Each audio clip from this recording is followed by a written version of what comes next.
All right, welcome everybody to the Civility Project today with Michigan Chamber of Commerce. We are super excited to have you all here, and we will get started shortly. Please stay muted so that we can get your questions in the chat and run through all of our intros and get to the program. So I'm going to start with a quick little video to share with you a little bit about what the Civility Project is all about, and then we're going to hand it over to our sponsors to do some intros, and then we will get started with the program.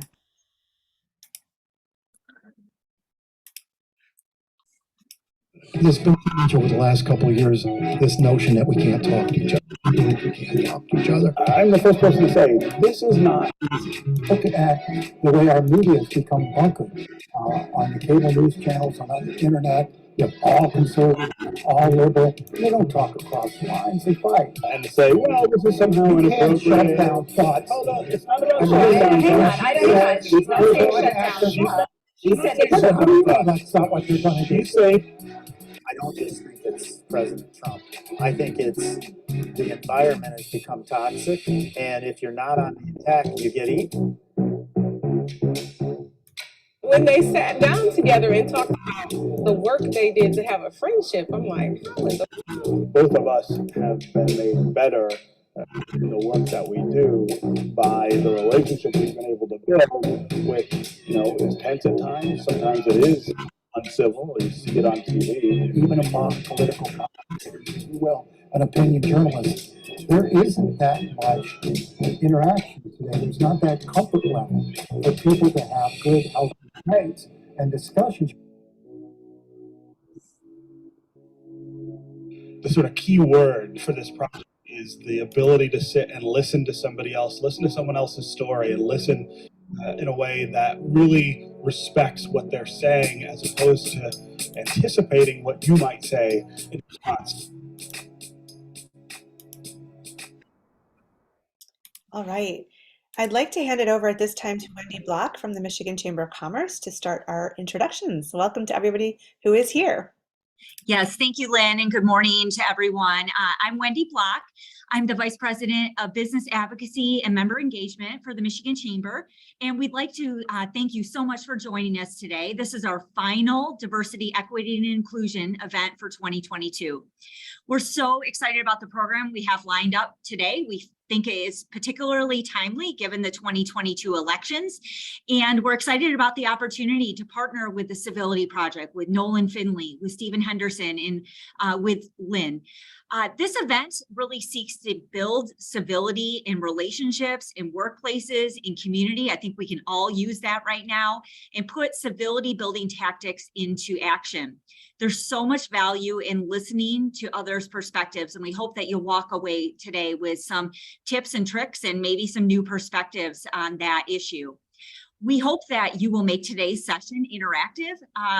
There are going to be 2 breakout sessions that you may participate in, and we're hopeful that you will find these conversations both beneficial and useful. Before I turn things over, I'd like to take a moment to recognize the Chamber's presenting sponsor of our Diversity, Equity, and Inclusion series. That's General Motors. Thank you too to our Platinum sponsor, Consumers Energy, and our Silver sponsors, Frankenmuth Insurance, Lake Trust, and Perigo. This program would not be possible, our whole series would not be possible without their generosity, and we're so thankful for their support and partnership. So thank you, thank you. I would now like to turn things over to Telva Magruder, Chief Diversity, Equity, and Inclusion Officer for General Motors, for some opening remarks. Telva is a champion for DEI at General Motors and develops and executes strategies that will ensure positive change towards a high-performing, inclusive culture within her company. She shepherds global impact on diversity and it creates collaborations and partnerships that will promote equity inside and outside of the company. So welcome, Telva. Thank you for joining us this morning and supporting this important program. Thank you very much, Wendy. General Motors is very proud to sponsor the Michigan Chamber in the DEI series this year. When I learned of the topic of today's engagement, I couldn't help but smile. When we as companies take on the charge of DEI, of truly creating a workplace that values the people in it, and of ensuring that the communities that we impact are positively impacted by the work that we do, sometimes we're taken aback by the interpersonal challenges that come with that change. I submit that courageous conversations are at the heart of progress. At GM, we aspire to be the most inclusive company in the world. And this aspiration, this is an aspiration, and we understand that we will always be reaching for that goal. Inclusivity is something that's really, really difficult to do because it requires individuals and organizations within your company to reach understandings when they're coming from different perspectives. By virtue of understanding each other better, you find a way forward that's going to be net positive. It's not without difficulty, and it should not be. This is true regardless of your perspective and where you're coming from. And so to a large extent, as we walk into this continued work in diversity, equity, and inclusion, we should expect that we get to have the difficult conversations. And so I'm so excited that working with the Civility Project, the Michigan Chamber has brought this forum together today, because everyone will have the opportunity to practice and figure out how to take it forward into their organization. So kudos to Michigan Chamber. I look forward to today's discussion, and thank you for putting together this forum today. With that, I will turn it back to you, Lynn. All right. Thank you so much, Telva. It is great that you're here. Thank you so much for your generous sponsorship. And also thank you to our ongoing sponsors, Huntington Bank and Delta Dental, who make this possible. We bring these sessions in person and virtually to people all over the country, free of charge to the hosts and to all of you who are attending, thanks to their generosity. So that's really exciting. Just a quick little note about how today is going to go. For the first 20 minutes, Stephen and Nolan are going to introduce the Civility Project and themselves and how this came to be and how they build civility and how we all can. Then we're going to jump into 2 breakout sessions that will be, the first one will be 7 minutes long, the second one will be 10 minutes long. You'll be in the same group each time, and we will broadcast questions to the group so that you guys can have a nice little chat, and we will debrief after each one. And then we will finish with a 15-minute Q&A. That said, all the way through, please put your questions in the chat. We'd love to hear from you, and I will weave your questions into the program as we go along. So without further ado, I'm going to turn it over to Stephen and Nolan. And if you guys could let us know how the Civility Project came to be and where do we take it from here? Yeah, thanks, Lynn, and welcome everyone. So I think the Civility Project is kind of best described as an effort by Nolan and by me to share with the rest of the world how we have kind of worked this out between us for the last 15 years. For those who don't know, Nolan is the editorial page editor of the Detroit News, a conservative newspaper here in Detroit. I met him in 2007 when I came home to Detroit to become the editorial page editor of the very liberal Detroit Free Press. And it wasn't too long after I got back that people quickly identified the opportunity to put the two of us together on radio or television or in person and watch us fight, right? This black liberal guy, this white conservative guy, this will be good. And it was, right? I mean, we did not disappoint. Just about any issue you pick, you throw it between the two of us, we're gonna argue about it. We don't see the world in similar ways. But as we started doing this and doing it pretty regularly, we also started talking to each other about things other than politics, and we became friends, which was a real surprise to the people around us. I think both of us can tell really funny stories about conversations we have with people who do agree with us, who can't believe we're friends with the other. Why do you talk to that guy? I can't believe you hang out with that guy, that kind of thing. And so if you think back to when this is 2007, 2008. And, the country was pretty divided back then. I mean, we were in the middle of a presidential election that would produce Barack Obama as the first African-American president. He came into office with a lot of ideas that were going to change America pretty profoundly. And there were people who were really excited about that. And then there were people who were really upset about it. And it's always that way. But I mean, there was something really different, I think, about that point in time and that milestone. But if you fast forward from that point 8 years to the end of the Obama presidency and the election of Donald Trump, think of how much more bitter and divisive things were. You know, in the run up to that election, in the aftermath of that election, you know, things just seemed to be not just divided, but coming apart, right?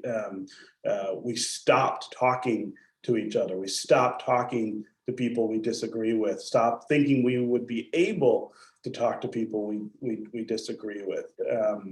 And if you fast forward 6 years from there to now, it's not better, it's worse. Donald Trump's gone, but all of the things that he inspired in us in terms of division and bitterness are still with us. And we're headed into a midterm election, and he's still kind of a lightning rod for all of our politics and culture. But through all of that, you know, Nolan and I have had a million arguments about what's going on and what it means and what side is right. But our relationship has kind of stayed intact. I mean, we're still friends. We still can argue passionately about things and then walk away and have a drink or have dinner together. And so we started to think about what makes that work. What are we doing that makes that possible? What has happened over the last 15 years that makes us friends beyond the divides that exist between us? And that's where the Civility Project came from. We did start to think more consciously about what those things were and to talk about them. And then we said, you know, if we could convince other people to try some of these things, to do some of the things that we do and have done, to approach, you know, people you disagree with in a really different way, it would be a good thing for the kind of dialogue that we think is very necessary for the democracy, for our institutions to work. The truth is, right now, so much of our nation doesn't work. So much of our government, so much of our governance doesn't work because we can't deal with each other. We can't stand each other. We can't talk to each other. And it's okay to have, you know, significance and profound differences among us. We always have. Nolan and I always will. I mean, there, you know, if you've ever seen us go at it, this is not about some sort of kumbaya, everybody agree, everybody get along. I mean, we passionately disagree, but we have rules and we have respect for each other, and we never let the division between us define the relationship beyond those divisions. And so that's what we've been doing for the last couple of years, is sharing with groups like yours these things that we've learned and have learned to do that allow us to maintain these relationships across a really big divide. Yeah, Steve, and I'll just add, we all know the country has been in hard places before, and we've come through it. And there's an expectation in this country that we will come through. But the way things have developed over the last few years, I think our ability to come through is more challenging. I mean, there's too many forces now, too many more forces to divide us, and a much more sophisticated means of keeping us divided. And it's become very profitable in many quarters to keep us divided, both primarily for political purposes. There's folks out there who want to keep us afraid of each other and angry at each other. And as Steve said, We're not trying to bring people to a consensus, to an agreement on any specific issue. We know people are always going to disagree, and we hope they always disagree passionately.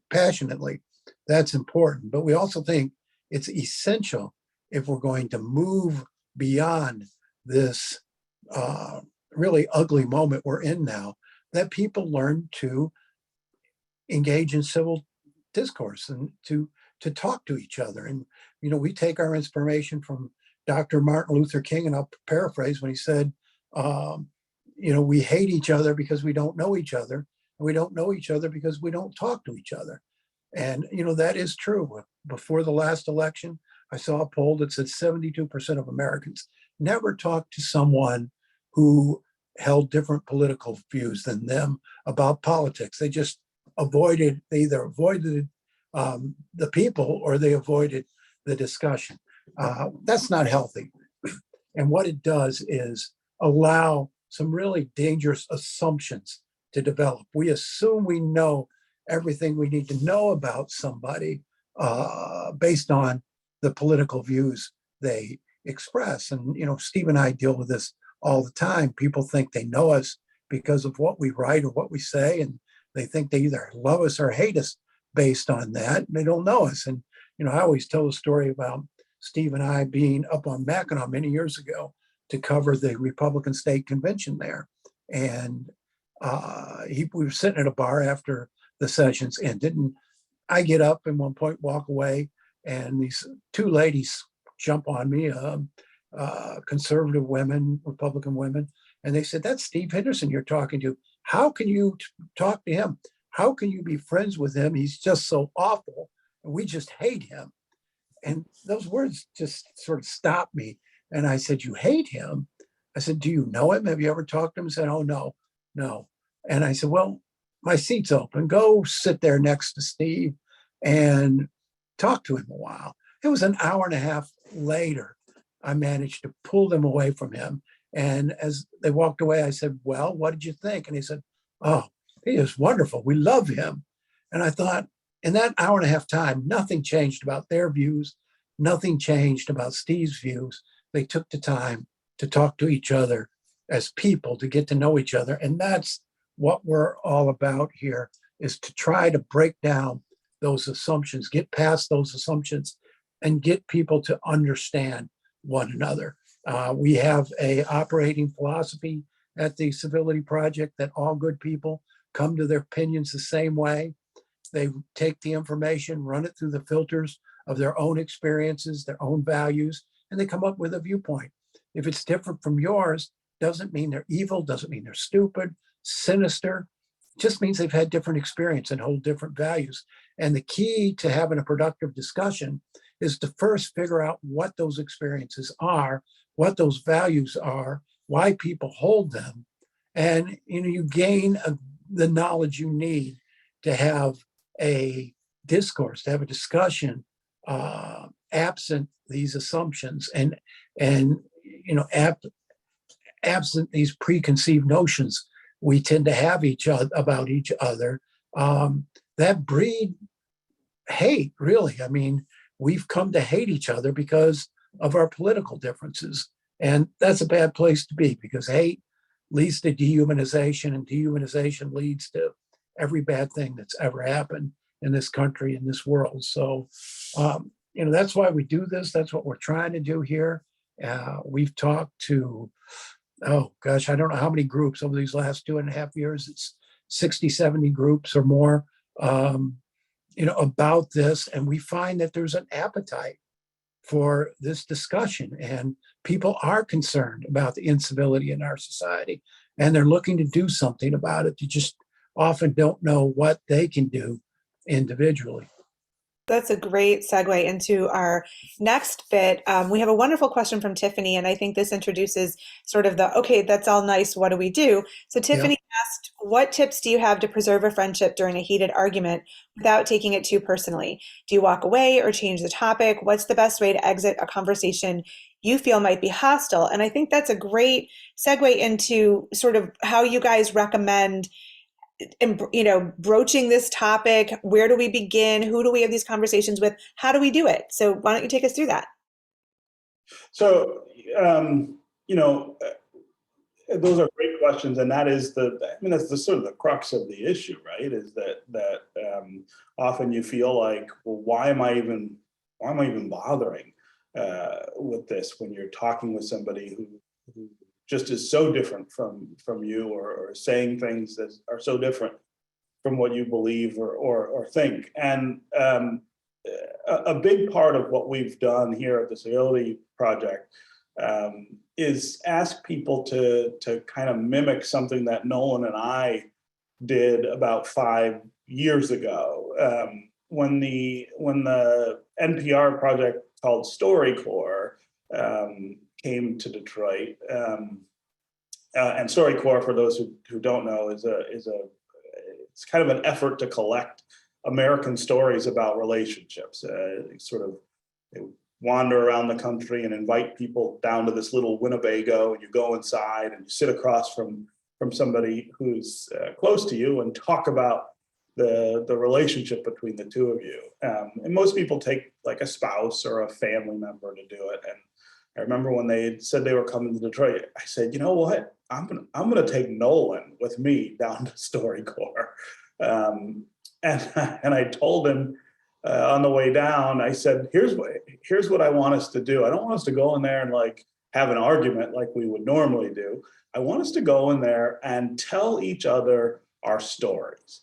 I want you to sit across from me and tell me, what is it that makes you a conservative? What are the experiences you had? What are the things that you've come across in your life that makes you think that is the right way to solve problems, to come to political or cultural solutions? And I said, and then I'm going to sit across from you, and I'm going to do the same thing. I'm going to tell you all of the things that lead me to be a liberal or a progressive or whatever label you want to put on it. And some really interesting things happened during that hour. We had been, this is in 2017, I think. So we'd already been friends for about 10 years, and we'd been working together, arguing together for about 10 years. But we learned things in that conversation that neither one of us knew about the other, all kinds of things that we didn't know. And we absolutely came to a different understanding of where the other is coming from. Not what they think, but why. Why is Nolan so wrong about everything? He answered the questions in that session, talked about how he comes up with the points of view that he has.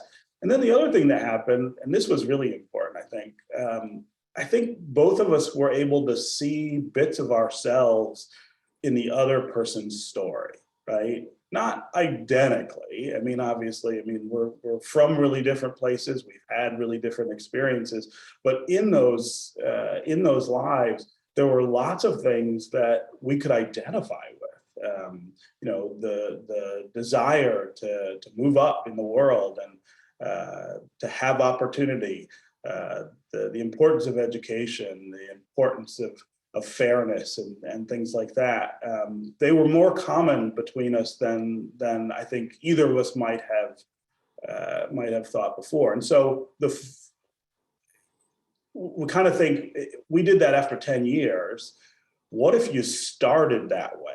What if we had started our relationship that way? How different would things have gone even over that 10 years? And so that's what we ask people to do here in the Civility Project, is to start with that conversation. Don't start with the argument. Start with understanding where somebody is coming from, who they are, why they think the way they do, and build some sort of connection that way before you have the argument about healthcare or college debt or any of these things that lead us to these really bitter ends right now. And so that has been kind of the core of our, it's the first suggestion we make, is have that kind of discussion, reach out to somebody in a way that goes beyond your differences, and try to establish some understanding up front.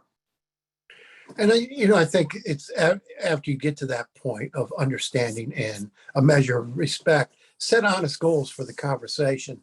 Too often we sit down across from someone we disagree with, and our goal is to win a conversation, win an argument. And we say that a conversation is not a competition. You're not there to win. So you're not there to convert. You're not there to lecture. You're not there really to bring the other person around to your way of thinking. I mean, if I could do that, after all these years with Steve, I'd just say, Lord, take me on home because my work here is done. But it's not going to happen, and I accept that. But there's value in the conversation. If you set an honest goal, and that goal should be to learn something from the other person, to gain a better understanding of that person, to see things in a way you might not have thought of seeing them before.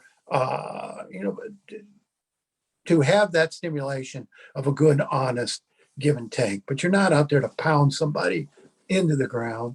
You're not out there to walk away, with your chest all puffed out. Man, I really scored some points in that one. Set an honest goal. And that goal should be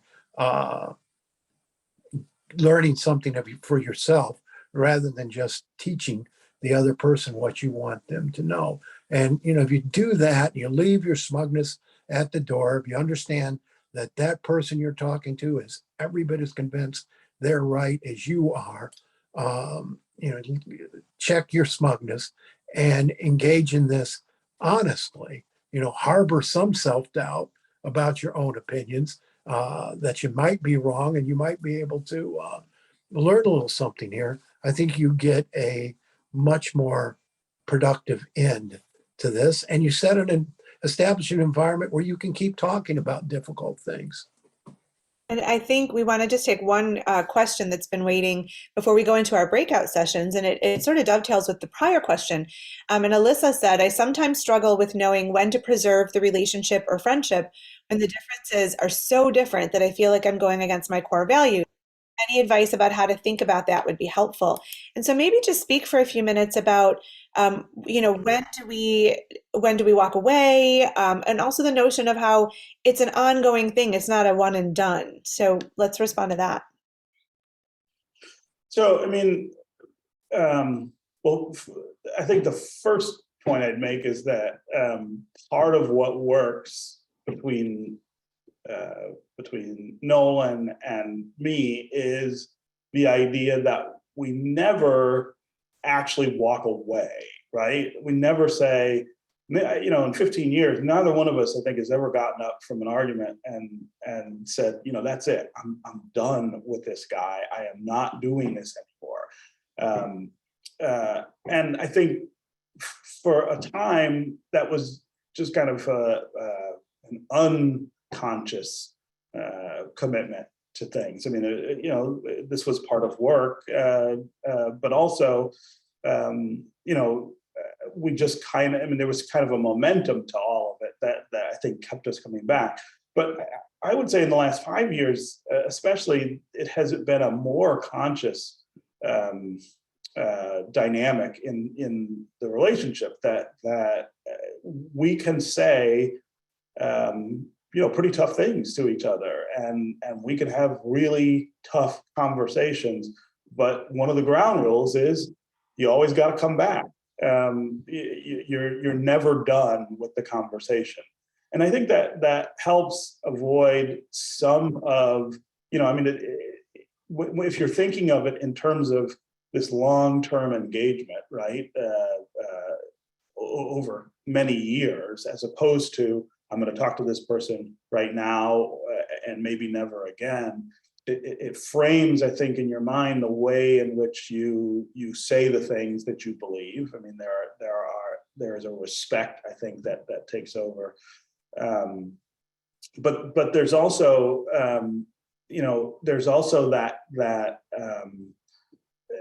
that commitment to the engagement, right? That commitment to the idea that you're getting something out of this. I mean, I think both Nolan and I would say that even though we never convince each other that the other is right, both of us learn a lot from the other. Both of us take things that the other has said and incorporate them into what we're thinking.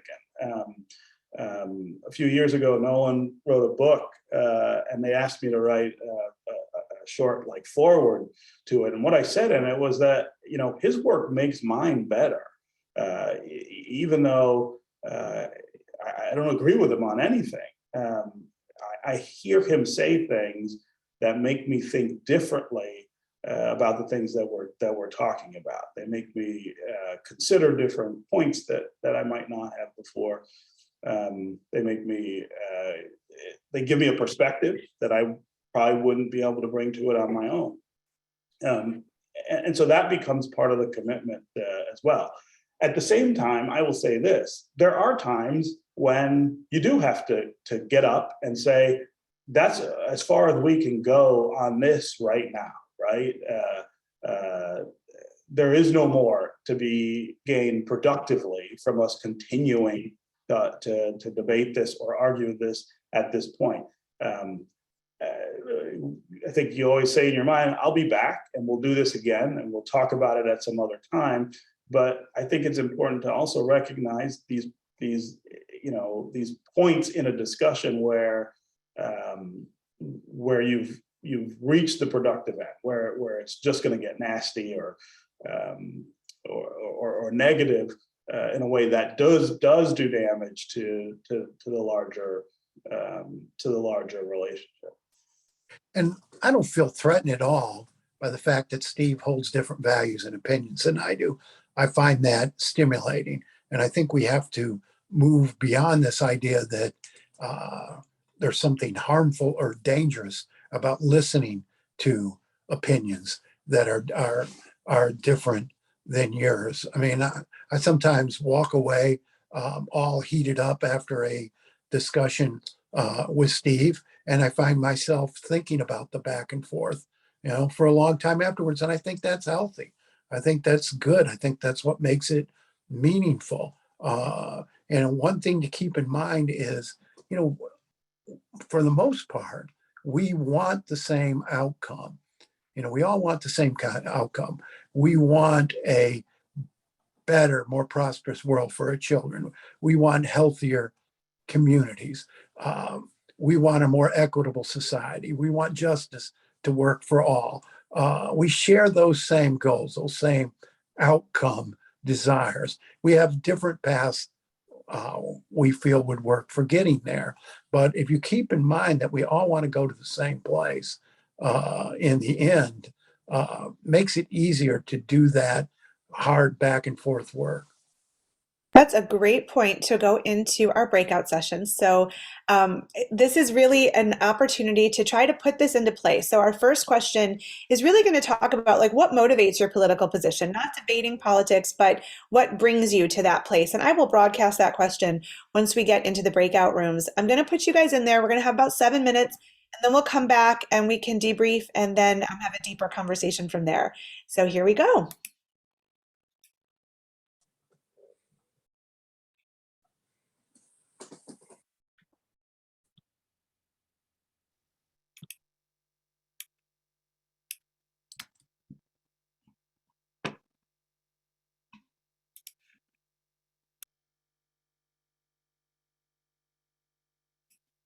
Is being recorded.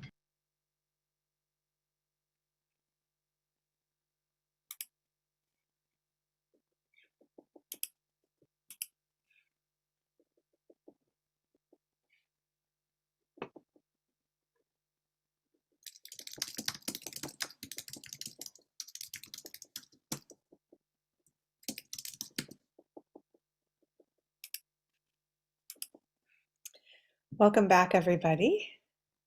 We'll wait for everyone to pop in and we'll talk a little bit about how that went.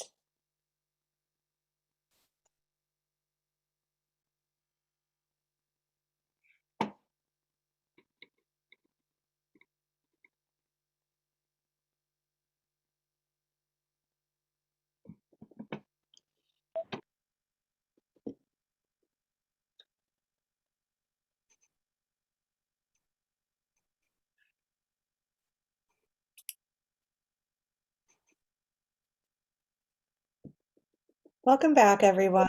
We'll wait for everyone to join back in. But we are eager to hear how it went. I am understanding from the chat that some groups were a little quiet, others were really talkative. But we'd love to hear if anybody wants to share any insights or revelations that you got in the room. We're going to go back in a couple of minutes and have a more expansive conversation about your own backgrounds, just how, who are you and what brought you to this moment, that real human part of connecting that is so important to building stability. So, would anybody like to share how it went and what you learned or what thoughts you had from that experience? And you could just either unmute and chat, or you could raise your hand and I can call on you. Well, I'll go ahead and offer up an observation from our group. We kind of, each of us had a similar, origin stories in that we were heavily influenced by our household and political positions within our household as kind of the primary launching point for us. And then, what was happening in our community was the other, theme, right?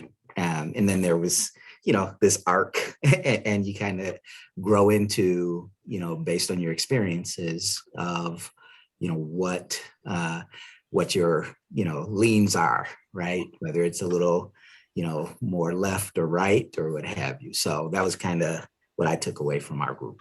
Awesome. Thank you so much, Donald. I appreciate that. Anybody else want to share how it went in your group or anything that you came away with? We are going to have more time. So all of you saying, we wish we had more time. That always happens. Everybody says it. And that's why we go back in for a second round to have a little bit of a more personal conversation. So I hope you will stick with us for that. And then we'll have our wrap-up Q&A afterwards. But anybody else want to share how it went in your group or any insights or revelations you came away with? I'm Michelle Loper. I just thought it was kind of interesting how some of us had one experience growing up and our school may have been diverse or not diverse or rural. And then when we got to the workplace, it was a completely different atmosphere. So how navigating that, so I thought that was very interesting. Very cool. We're doing a lot of work actually with schools and with corporations. And so this is an opportunity to tell you that if you want this program or something like it in your workplace, let me know and I'll put my email in the chat later. We are booking for 2023. But yeah, so we can talk in the workplace, but also teach students at a young age how to have these conversations. Super important. Anybody else before we go back in for our second round? Yeah, I thought it was interesting kind of to piggyback on what Donald said, that, your family of origin also brings with it how you deal with conflict. Yeah. And how you learn to deal with conflict comes from that a lot. Absolutely. Thank you for that, Nancy. So our next question in the same group is, and if you want to be in a different group, you can send me a message in the chat and I'll switch you around. But what things in your background, in your value system, your experiences brings you to that position? So this is an opportunity to say, hey, here's where I grew up, or here's how I experience things, and go a little deeper. And hopefully you'll have a few more minutes to do that before we come back. So stick with us. I'm going to put you guys back in the rooms, and I look forward to seeing you after that is done.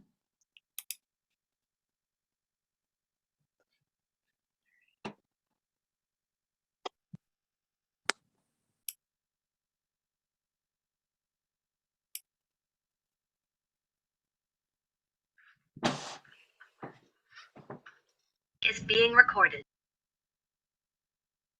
Welcome back, everyone. I always think it's like magic when these everybody populates out of thin air. It's like, where were you all the whole time, right? So a little bit of some fairy tale here on Zoom. Welcome back to everybody. We'll wait for everyone to pop in and debrief about how that went.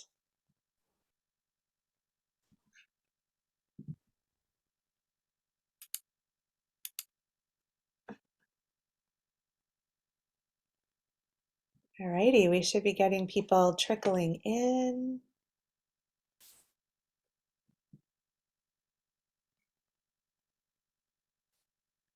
All righty. So how did that round go? Were the conversations any different? Did you hear anything that really helped you to deepen your understanding of somebody else's position? or have any insights or revelations of your own. Who wants to share anything that you noticed about that second round? My team just left off with a bit of a cliffhanger. It seems that we all value truth and facts and trying to, make an impact based on like evidence. But over the last few years, it feels like, from both perspectives, that finding truth and finding facts that people can agree to and sources that are legitimate has been really, really hard to find common ground with people, because that becomes a part of the argument. That is such a good point, Ashley. That is such a good point. Stephen or Nolan, do you guys want to weigh in on that, on differing concepts of truth and how do we establish facts? That's a great point. You want to go first, Nolan, or me? You're muted. Yeah, we get that question all the time. And, it's an important question. And, I always caution people to, don't get in that mindset that you're the holder of the truth and the only one who talks to God. Because as we've seen a lot these last few years, there's a lot of disinformation out there. And there's a lot of bad facts, if you will, floating around. But we've also been in a situation over the last couple of years, and I'll think specifically of the COVID epidemic, where the truth changes and the facts change over time, and yet we tend to get so locked in to what we believe is true that we don't perhaps open ourselves up to the possibility that, or open ourselves up to new evidence. And, we don't want to get so, so locked in to anything, that we can't adjust and adapt when more information comes out. And I think, that's where we've been in a number of instances over the last several years. Do you guys want to talk about social media and media and the impact on civility or incivility? Yeah, so this is actually a place where Nolan and I kind of disagree. I think we both agree that social media in particular is super problematic in terms of the way it encourages or discourages civility, and social media in particular kind of reinforces a lot of the bad habits that we're trying to get people to step away from. It is this idea of creating groups where everybody agrees and pushing people out who don't. And then, of course, there are the dynamics themselves where you are not just, it's not just enough to say, I'm not talking to that person anymore on social media, right? You block them, you unfriend them, and then you announce it to everybody else, and then everyone applauds. This is exactly the opposite of what we're trying to encourage.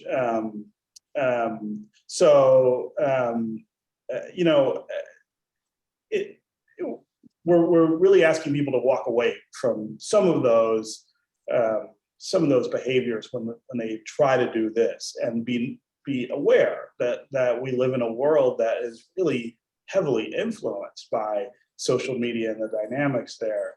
The other I think real negative influence in that sphere is the 24-hour news cycle on cable television, where everything is boiled down to these very simple one side versus the other framings, and there is no nuance, there is no give. It's just like a boxing match, all the time.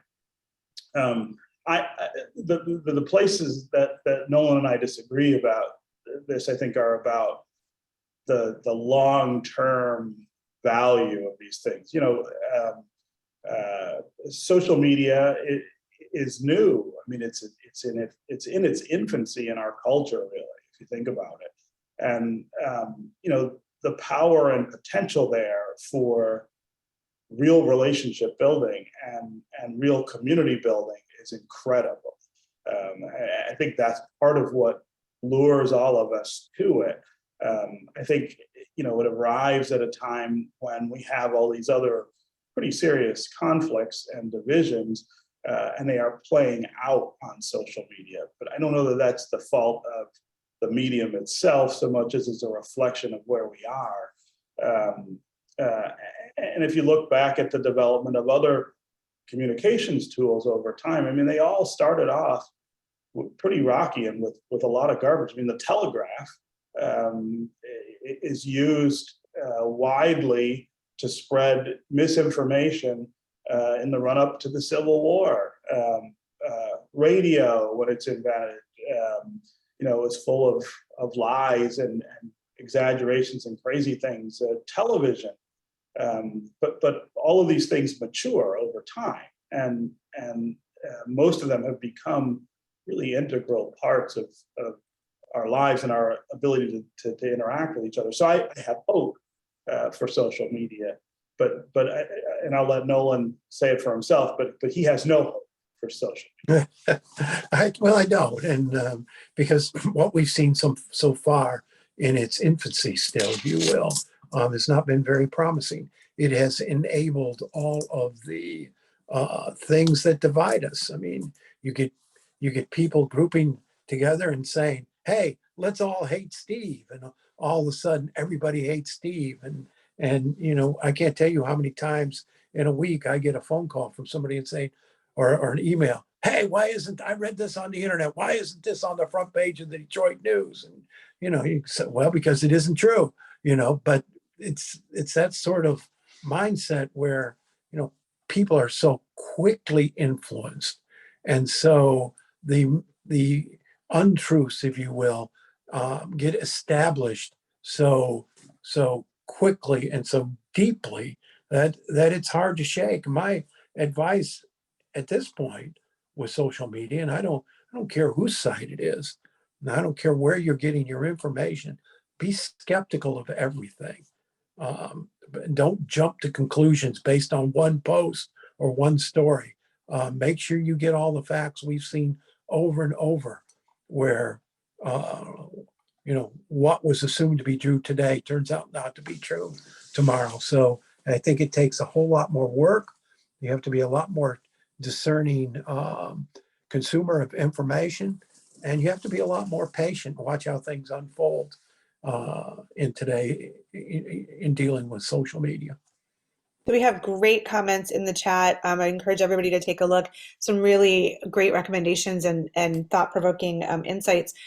Ruth has a question. She asked, can we talk about groupthink and the apparent tendency for people to fall into the trap of one thought or view? Yeah, it's a very dangerous thing. And there's a lot of pressure on people today in certain environments to,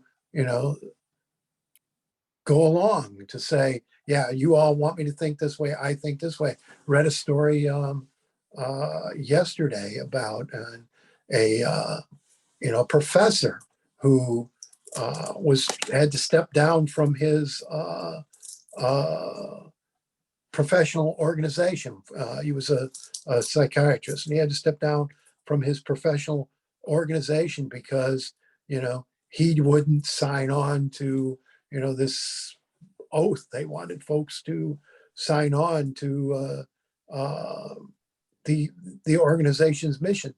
There's this idea that we can't tolerate somebody not thinking like us, or somebody breaking ranks, and somebody being an independent thinker, a gadfly, an eccentric. There's no room for that anymore. And I think groupthink's a very dangerous thing. We thrive on dissent in this country. It's how we make progress. At the same time, I mean, there's so much cultural change happening in the country right now, and periods like that always make people really fearful.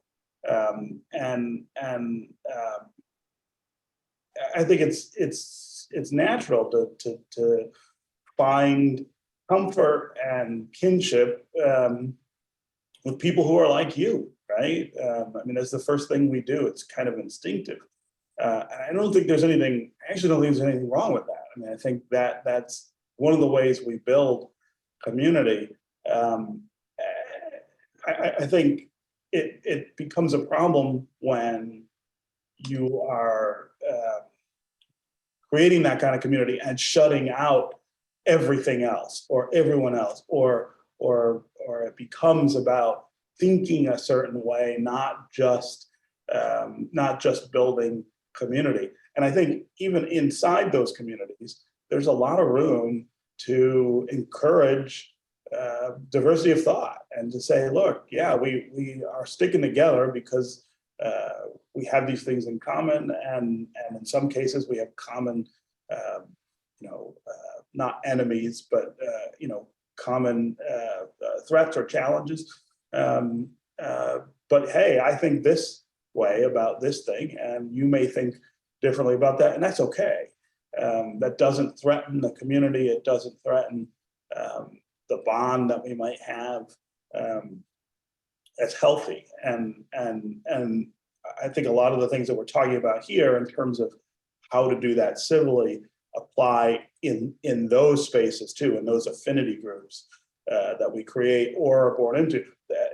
We haven't talked a whole lot about family this hour, but family is the new sort of political frontier for a lot of us, right? Where we've got family members who have lost their minds in the last 6 years, doing things, saying things that you're like, how can you possibly be from the same people I'm from? And it's become really hard to talk, to family. Think about the holidays, how hard the holidays are for some people, because they're going to see their family or see that crazy uncle who's going to say something that you're like, oh my God, you can't possibly think that. This is a good place to practice, I think, some of these things that we're talking about, that look, we have a relationship that goes beyond these differences. We are related to each other. We can't get away from each other in some ways. And Mariah in our group had a story about that. Yeah, right. Mariah, are you there? Yes, I'm here. Hi. Yeah, so I just brought up in our group that I had a cousin that is a couple of years younger than me, and we kind of just grew up together. I was an only child, so I was about 10. So we were just so tight knit, and we were like each other's twins and everything. And she grew up to have not entirely different opinions than I, but she's become one of the people that really don't want to see the other side. So it gets a little, so we only see each other like at holidays and things like that, and at family vacation. And it just becomes one of those things where we can't even talk politics, because again, if it's like one opinion, and it's not that it's all her fault, in that sense, but it's like, we don't want to bring all this stress up. Right. So Nolan just kind of asked, like, do you think if you just sat her down and you guys just talked, would it maybe resolve, or maybe would it be better? And I do think, I never actually thought about pulling her aside and saying, like, because some things that she said had an impact on the rest of the family in a negative way. And like even our grandmother, right?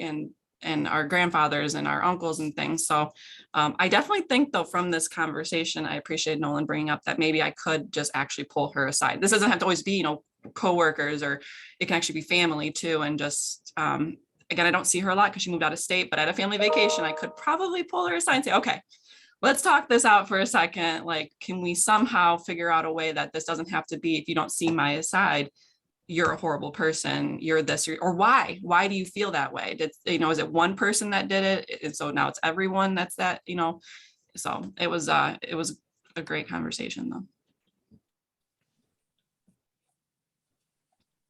Thank you so much for sharing that, Mariah. That's amazing. And if you do reach out to her and have that conversation, we would love to hear how it goes. So we will share it if you want to share it with us.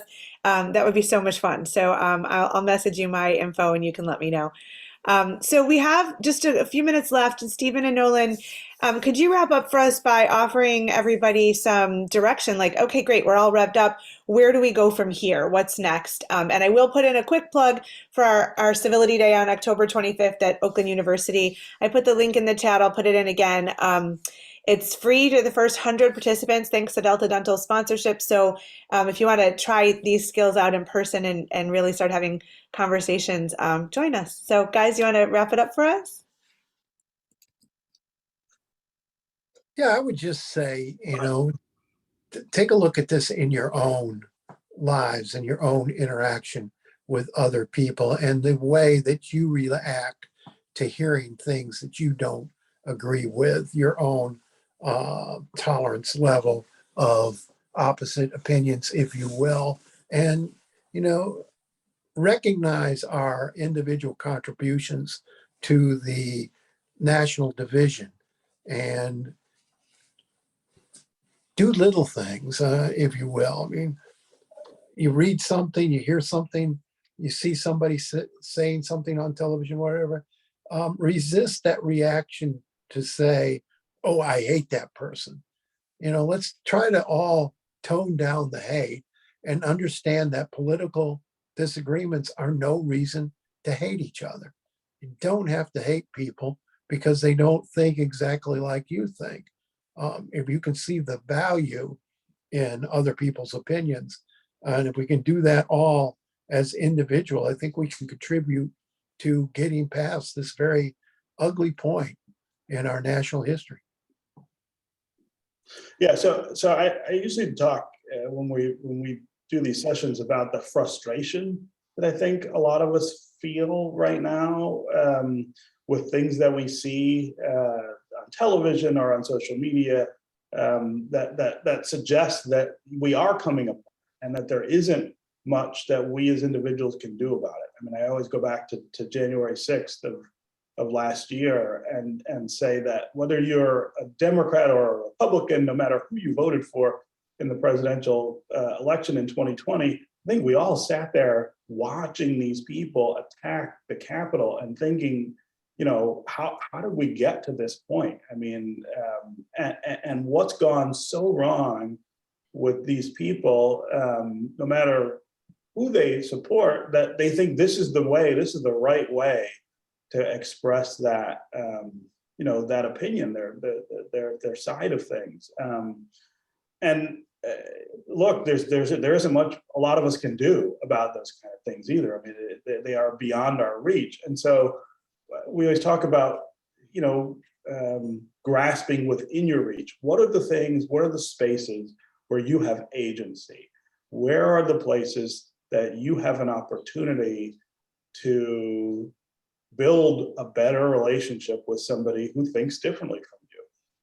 Your neighborhood, your workplace, if you're in school, your school, your family, your church, the places that you live, that we live every day with other people, are our opportunity to push back against these things that we see that suggest we are absolutely unraveling. And I think it's healthy in the sense that it does make you feel a little better about things, and it does make you feel a little more powerful. But it's also about the possible. It's about making a difference in a place that you actually can. And so we kind of encourage everybody to think about what are the spaces for you where this doesn't get done a whole lot and where it could be done a lot more. Awesome. This is so great. I want to thank Michigan Chamber of Commerce and General Motors for hosting and sponsoring this session, and thank everybody who attended and participated. We're so grateful that you spent your morning with us, and we want to hear from you. So again, I will put my email in the chat, and you can also go to our website, greatlakescivilityproject.com, and learn more, and we'd love to do more with you guys. So thanks, everybody. Have a great day.